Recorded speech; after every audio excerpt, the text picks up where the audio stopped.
در گلستان چون زمستان دل زار یتیم، کی بپرسید کسی از دار و نادار یتیم. او نشسته در زمین در سما جوید پدر، گویی یا استاره گشته پدر یار یتیم. قطره گر آب ریزد پدر فرزند را، قطره های آب ریزد چشمک چار یتیم. هر کی در بازار خواهد گیرد بر خود چیزه، جز ناامیدی چیزی کو به بازار یتیم.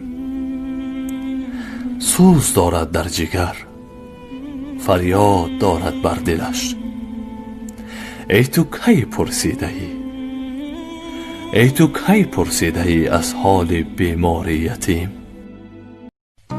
چو بینی یتیمی سرافکنده پیش، مده بوسه بر روی فرزند خویش.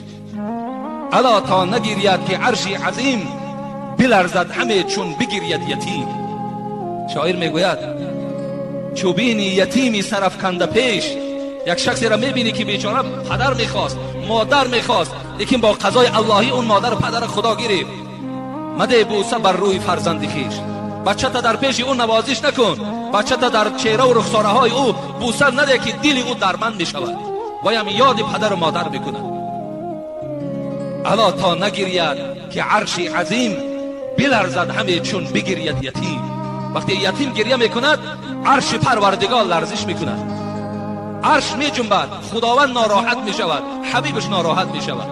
وقتی یتیم ما مورد عذاب، مورد گویا مشقت قرار میدهیم.